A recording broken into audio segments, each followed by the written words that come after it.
أعوذ بالله من الشيطان الرجيم. بسم الله الرحمن الرحيم.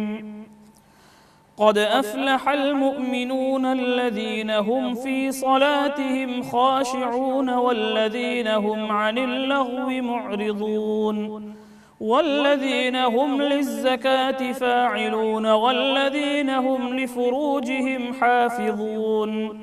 إلا على أزواجهم أو ما ملكت أيمانهم فإنهم غير ملومين. فمن ابتغى وراء ذلك فأولئك هم العادون والذين هم لأماناتهم وعهدهم راعون والذين هم على صلواتهم يحافظون. أولئك هم الوارثون الذين يرثون الفردوس هم فيها خالدون. ولقد خلقنا الإنسان من سلالة من طين ثم جعلناه نطفة في قرار مكين ثم خلقنا النطفة علقة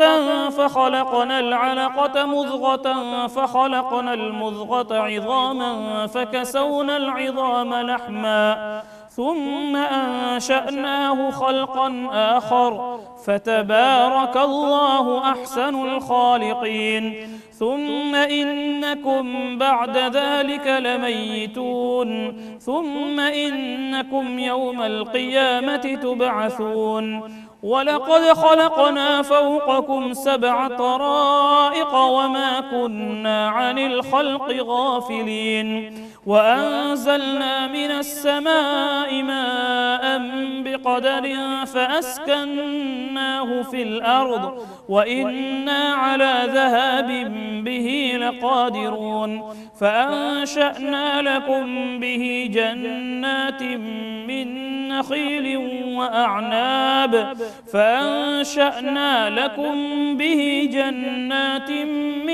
نخيل وأعناب لكم فيها فواكه كثيرة ومنها تأكلون. وشجرة تخرج من طور سيناء تنبت بالدهن وصبغ للآكلين. وإن لكم في الأنعام لعبرة نسقيكم مما في بطونها ولكم فيها منافع كثيرة ومنها تأكلون وعليها وعلى الفلك تحملون. ولقد أرسلنا نوحا إلى قومه فقال يا قوم اعبدوا الله ما لكم من إله غيره أفلا تتقون. فقال الملأ الذين كفروا من قومه ما هذا إلا بشر مثلكم يريد أن يتفضل عليكم ولو شاء الله لأنزل ملائكة ما سمعنا بهذا في آبائنا الأولين إن هو إلا رجل به جنة فتربصوا به حتى حين. قال رب انصرني بما كذبون. فأوحينا إليه أن اصنع الفلك بأعيننا ووحينا فإذا جاء أمرنا وفارت النور فاسلك فيها من كل زوجين 2 وأهلك إلا من سبق عليه القول منهم ولا تخاطبني في الذين ظلموا إنهم مغرقون. فإذا استويت أنت ومن معك على الفلك فقل الحمد لله الذي نجانا من القوم الظالمين وقل رب أنزلني منزلا مباركا وأنت خير المنزلين. إن في ذلك لآيات وإن كنا لمبتلين. ثم أنشأنا من بعدهم قرنا آخرين فأرسلنا فيهم رسولا منهم أن اعبدوا الله ما لكم من إله غيره أفلا تتقون. وقال الملأ من قومه الذين كفروا وكذبوا بلقاء الآخرة وأترفناهم في الحياة الدنيا ما هذا إلا بشر مثلكم يأكل مما تأكلون منه ويشرب مما تشربون ولئن أطعتم بشرا مثلكم إنكم إذا لخاسرون أيعدكم أنكم إذا متم وكنتم ترابا وعظاما أنكم مخرجون هيهات هيهات لما توعدون إن هي إلا حياتنا الدنيا نموت ونحيا وما نحن بمبعوثين إن هو إلا رجل افترى على الله كذبا وما نحن له بمؤمنين قال رب انصرني بما كذبون قال عما قليل ليصبحن نادمين فأخذتهم الصيحة بالحق فجعلناهم غثاء فبعدا للقوم الظالمين ثم أنشأنا من بعدهم قرونا آخرين ما تسبق من أمة أجلها وما يستأخرون ثم أرسلنا رسلنا تترى كلما جاء أمة رسولها كذبوه فأتبعنا بعضهم بعضا وجعلناهم أحاديث فبعدا لقوم لا يؤمنون ثم أرسلنا موسى وأخاه هارون بآياتنا وسلطان مبين إلى فرعون وملئه فاستكبروا وكانوا قوما عالين فقالوا أنؤمن لبشرين مثلنا وقومهما لنا عابدون فكذبوهما فكانوا من المهلكين ولقد آتينا موسى الكتاب لعلهم يهتدون وجعلنا ابن مريم وأمه آية وآويناهما إلى ربوة ذات قرار ومعين يا أيها الرسل كلوا من الطيبات واعملوا صالحا إني بما تعملون عليم وإن هذه أمتكم أمة واحدة وأنا ربكم فاتقون فتقطعوا أمرهم بينهم زبرا كل حزب بما لديهم فرحون فذرهم في غمرتهم حتى حين أيحسبون أنما نمدهم به من مال وبنين نسارع لهم في الخيرات بل لا يشعرون إن الذين هم من خشية ربهم مشفقون والذين هم بآيات ربهم يؤمنون والذين هم بربهم لا يشركون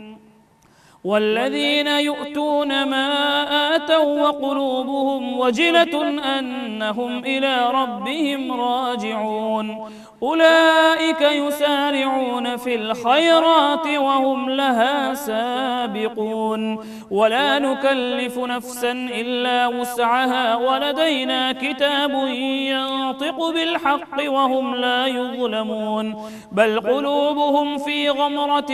من هذا ولهم أعمال من دون ذلك هم لها عاملون حتى إذا أخذنا مترفيهم بالعذاب إذا هم يجأرون لا تجأروا اليوم إنكم منا لا تنصرون قد كانت آياتي تتلى عليكم فكنتم على أعقابكم تنكصون مستكبرين به سامرا تهجرون أفلم يدبروا القول أم جاءهم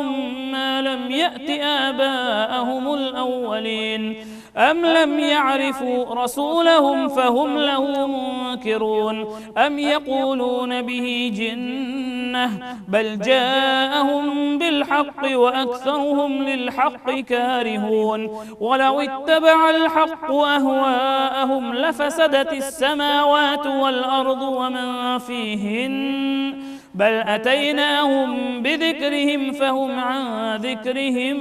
معرضون أم تسألهم خرجا فخراج ربك خير وهو خير الرازقين وإنك لتدعوهم إلى صراط مستقيم وإن الذين لا يؤمنون بالآخرة عن الصراط لناكبون ولو رحمناهم وكشفنا ما بهم من ضر للجوا في طغيانهم يعمهون ولقد أخذناهم بالعذاب فما استكانوا لربهم وما يتضرعون حتى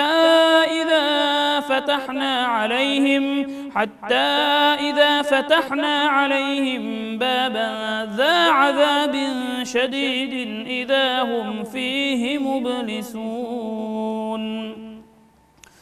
وهو الذي أنشأ لكم السمع والأبصار والأفئدة قليلا ما تشكرون وهو الذي ذرأكم في الأرض وإليه تحشرون وهو الذي يحيي ويميت وله اختلاف الليل والنهار أفلا تعقلون بل قالوا مثل ما قال الأولون قالوا أئذا متنا وكنا ترابا وعظاما أئنا لمبعوثون لقد وعدنا نحن وآباؤنا هذا من قبل إن هذا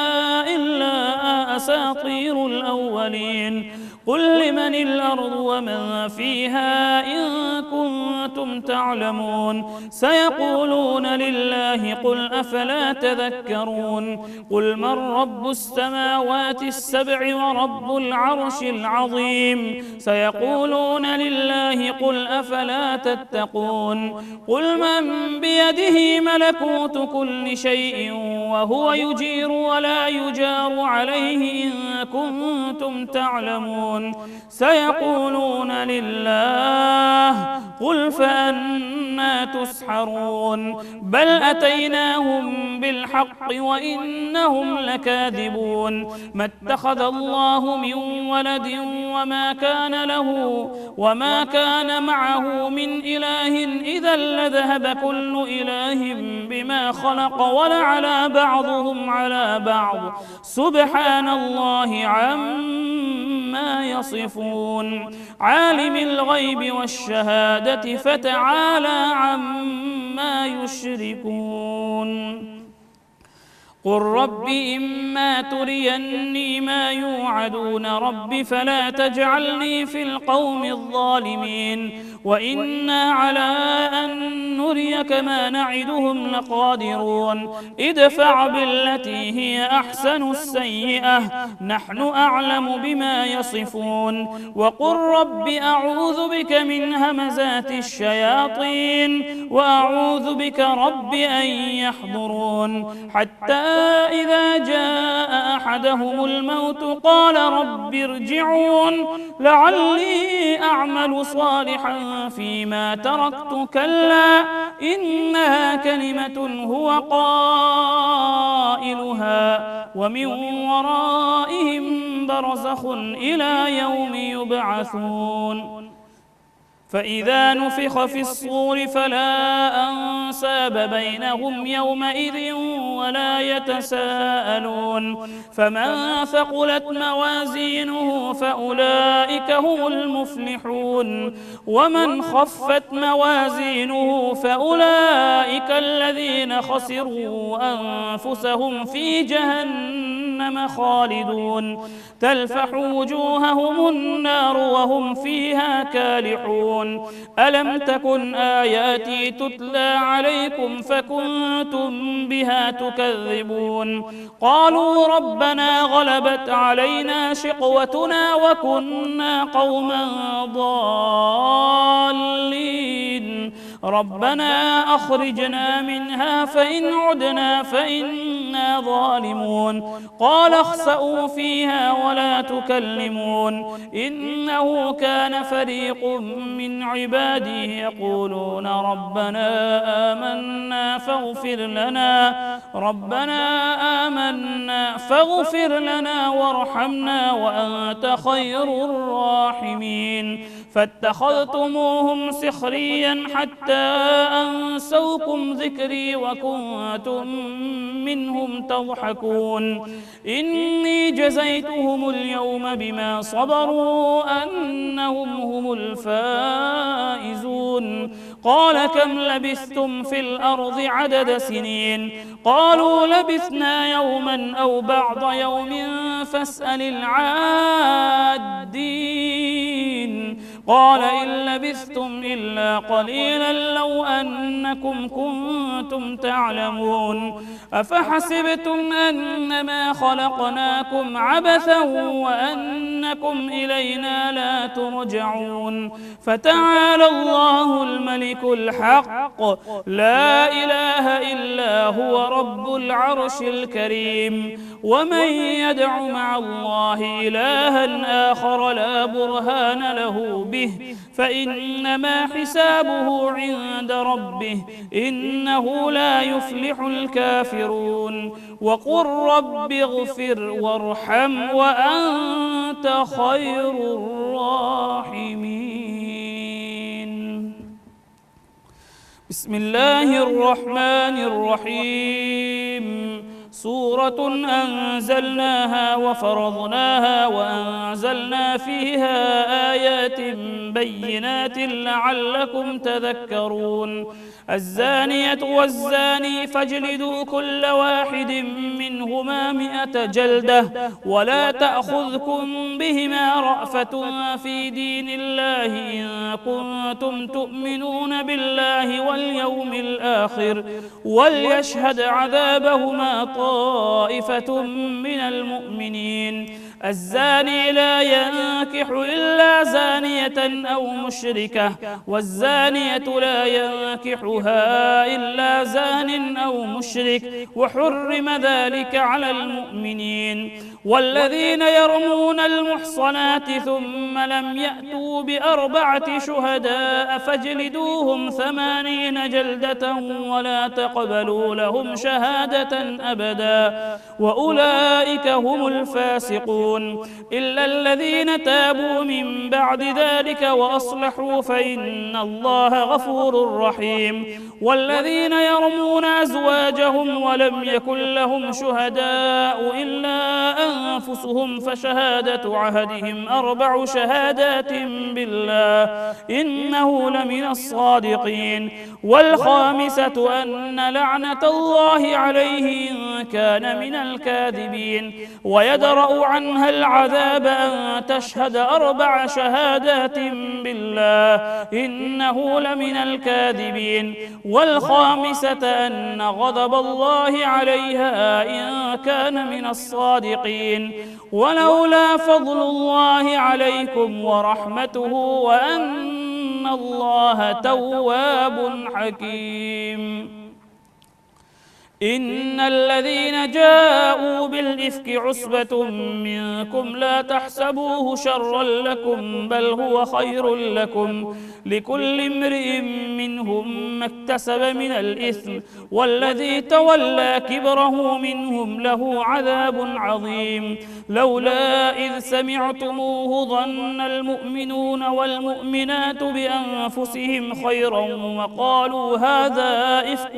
مبين لولا جاءوا عليه ب4 شهداء فإذ لم يأتوا بالشهداء فأولئك عند الله هم الكاذبون ولولا فضل الله عليكم ورحمته في الدنيا والآخرة لمسكم فيما أفضتم فيه عذاب عظيم إذ تلقونه بألسنتكم وتقولون بأفواهكم ما ليس لكم به علم وتحسبونه هينا وهو عند الله عظيم ولولا إذ سمعتموه قلتم ما يكون لنا أن نتكلم بهذا سبحانك هذا بهتان عظيم يعظكم الله أن تعودوا لمثله أبدا إن كنتم مؤمنين ويبين الله لكم الآيات والله عليم حكيم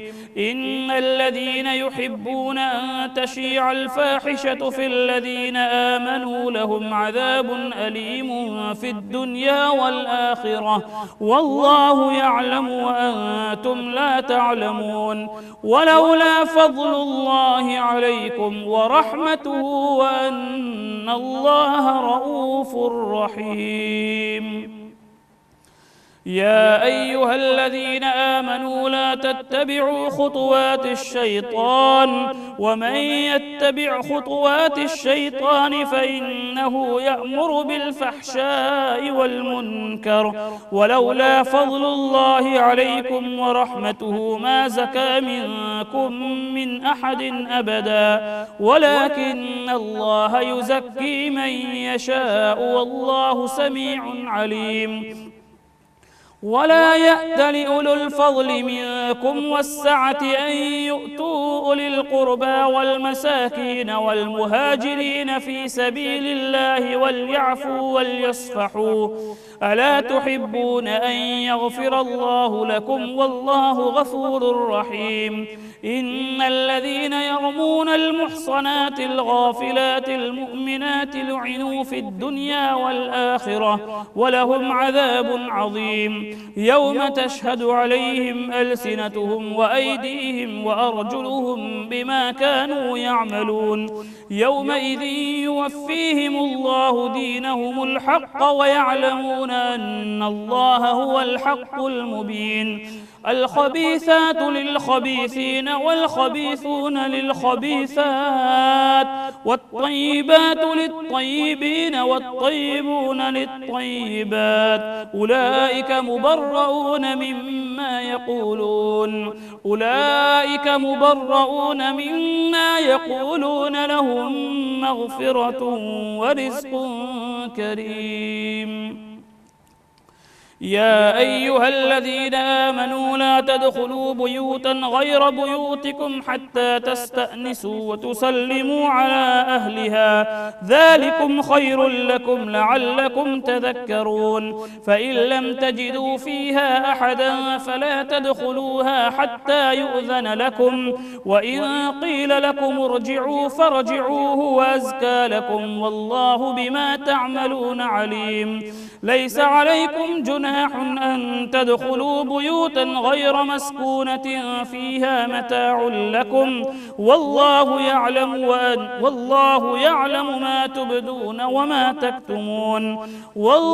يعلم ما تبدون وما تكتمون قل للمؤمنين يغضوا من أبصارهم ويحفظوا فروجهم ذلك أزكى لهم إن الله خبير بما يصنعون وقل للمؤمنات يغضضن من أبصارهن ويحفظن فروجهن ولا يبدين زينتهن إلا ما ظهر منها وليضربن بخمرهن على جيوبهن ولا يبدين زينتهن إلا لبعولتهن أو آبائهن أو آباء بعولتهن أو أبنائهن أو أبناء بعولتهن أو إخوانهن أو بني إخوانهن أو بني أخواتهن أو نسائهن أو ما ملكت أيمانهن أو التابعين غير أولي الإربة من الرجال أو الطفل الذين لم يظهروا على عورات النساء ولا يضربن بأرجلهن ليعلم ما يخفين من زينتهن وتوبوا إلى الله جميعا أيها المؤمنون لعلكم تفلحون وأنكحوا الأيام منكم والصالحين من عبادكم وإمائكم إن يكونوا فقراء يغنهم الله من فضله والله واسع عليم وليستعفف الذين لا يجدون نكاحا حتى يغنيهم الله من فضله والذين يبتغون الكتاب مما ملكت أيمانكم فكاتبوهم إن علمتم فيهم خيرا وآتوهم من مال الله الذي آتاكم ولا تكرهوا فتياتكم على البغاء إن أردنا تحصنا لتبتغوا عرض الحياة الدنيا ومن يكرههن فإن الله من بعد إكراههن غفور رحيم ولقد أنزلنا إليكم آيات مبينات ومثلا من الذين خلوا من قبلكم وموعظة للمتقين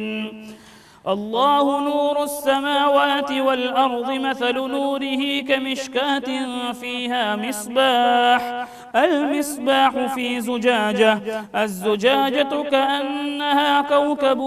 دري يوقد من شجرة مباركة زيتونة لا شرقية ولا غربية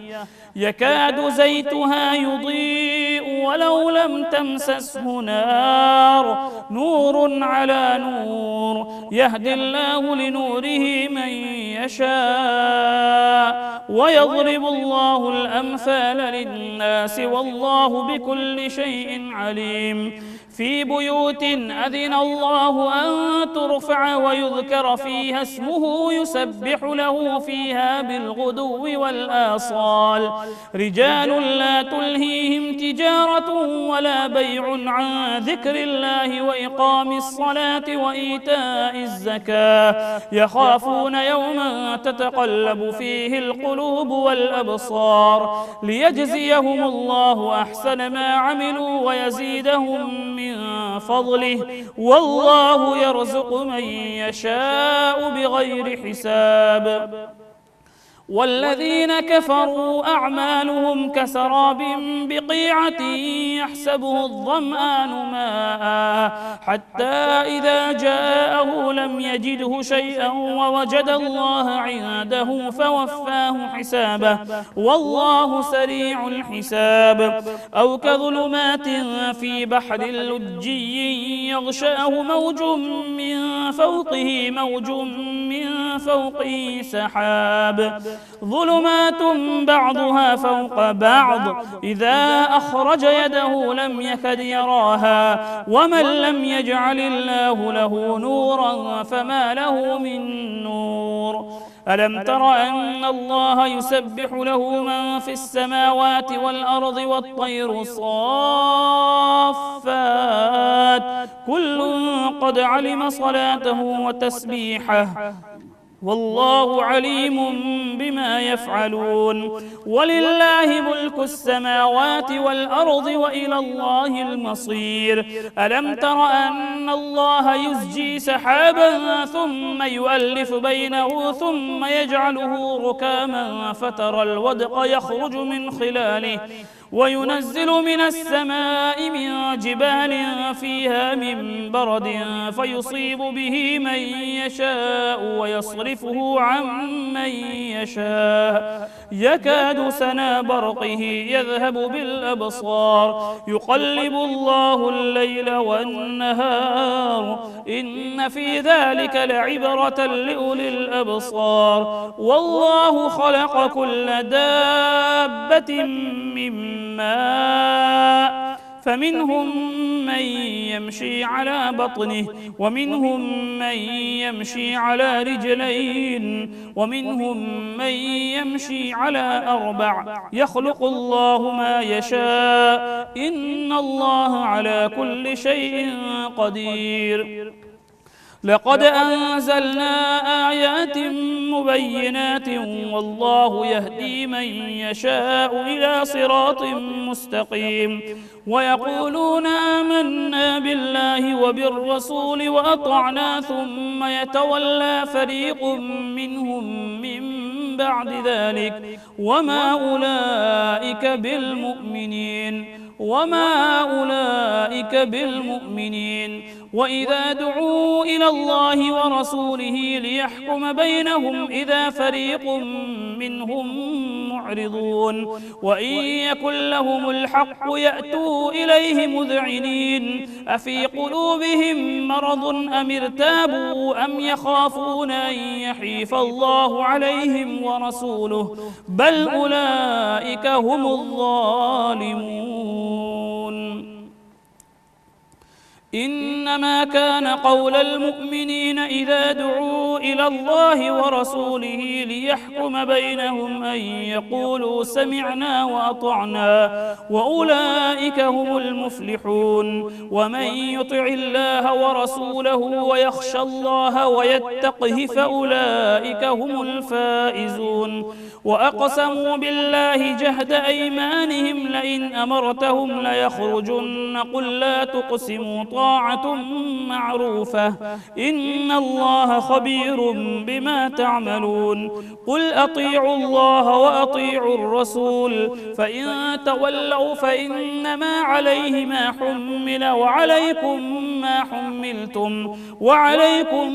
ما حملتم وإن تطيعوه تهتدوا وما على الرسول إلا البلاغ المبين وعد الله الذين آمنوا منكم وعملوا الصالحات ليستخلفنهم في الأرض كما استخلف الذين من قبلهم وليمكنن لهم دينهم الذي ارتضى لهم وليبدلنهم من بعد خوفهم أمنا يعبدونني لا يشركون بي شيئا ومن كفر بعد ذلك فأولئك هم الفاسقون وأقيموا الصلاة وآتوا الزكاة وأطيعوا الرسول لعلكم ترحمون لا تحسبن الذين كفروا معجزين في الأرض ومأواهم النار ولبئس المصير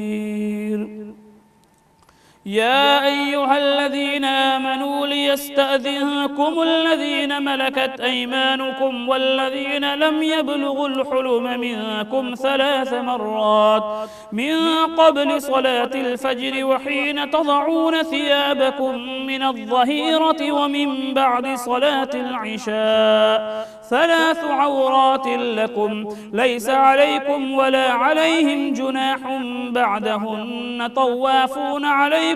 بعضكم على بعض كذلك يبين الله لكم الآيات والله عليم حكيم وإذا بلغ الأطفال منكم الحلم فليستأذنوا كما استأذن الذين من قبلهم كذلك يبين الله لكم آياته والله عليم حكيم والقواعد من النساء اللاتي لا يرجون نكاحا فليس عليهن جناح أن يضعن ثيابهن غير متبرجات بزينة وأن يستعففن خير لهن والله سميع عليم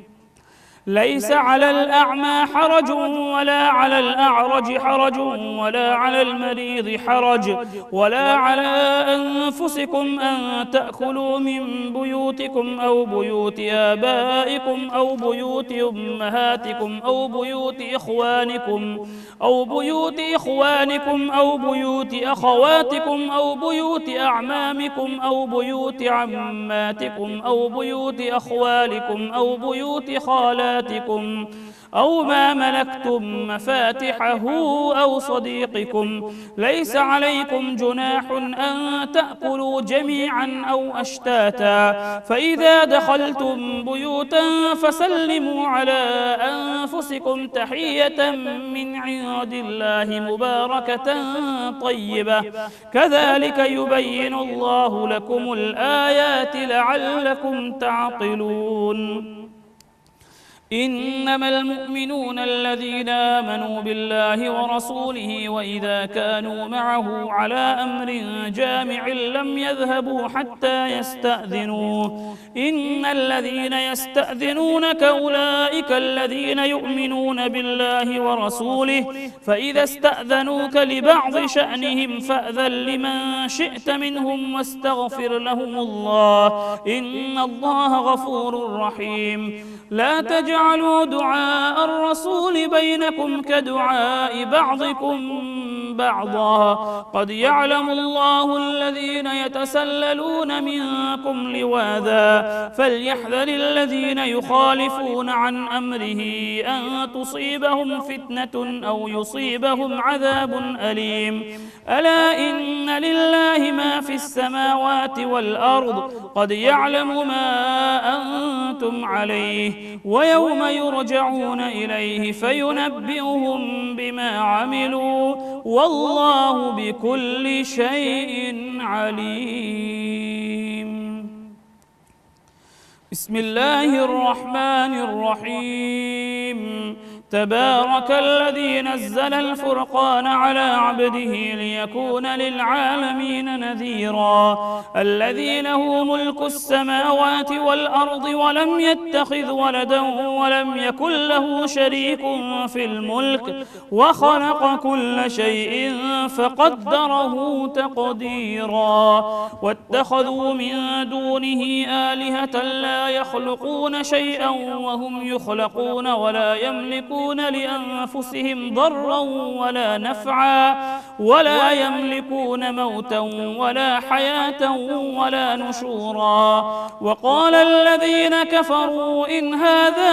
إلا إفك افتراه وأعانه عليه قوم آخرون فقد جاءوا ظلما وزورا وقالوا أساطير الأولين اكتتبها فهي تملى عليه بكرة وأصيلا قل أنزله الذي يعلم السر في السماوات والأرض إنه كان غفورا رحيما وقالوا ما لهذا الرسول يأكل الطعام ويمشي في الأسواق لولا أنزل إليه ملك فيكون معه نذيرا أو يلقى إليه كنز أو تكون له جنة يأكل منها وقال الظالمون إن تتبعون إلا رجلا مسحورا انظر كيف ضربوا لك الأمثال فضلوا فلا يستطيعون سبيلا تبارك الذي إن شاء جعل لك خيرا من ذلك جنات تجري من تحتها الأنهار ويجعل لك قصورا بل كذبوا بالساعة وأعتدنا لمن كذب بالساعة سعيرا إذا رأتهم من مكان بعيد سمعوا لها تغيظا وزفيرا وإذا ألقوا منها مكانا ضيقا مقرنين دعوا هنالك ثبورا لا تدعوا اليوم ثبورا واحدا وادعوا ثبورا كثيرا قل أذلك خير أم جنة الخلد التي وعد المتقون كانت لهم جزاء ومصيرا لهم فيها ما يشاءون خالدين كان على ربك وعدا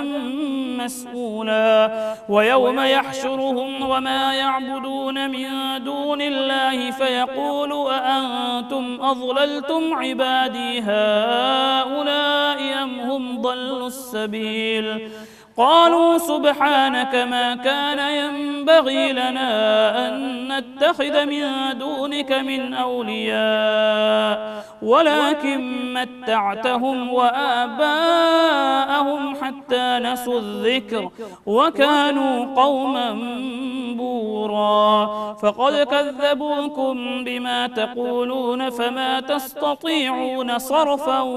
ولا نصرا ومن يظلم منكم منكم نذقه عذابا كبيرا وما أرسلنا قبلك من المرسلين إلا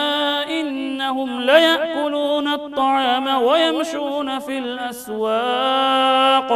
وجعلنا بعضكم لبعض فتنة أتصبرون وكان ربك بصيرا. صدق الله العظيم.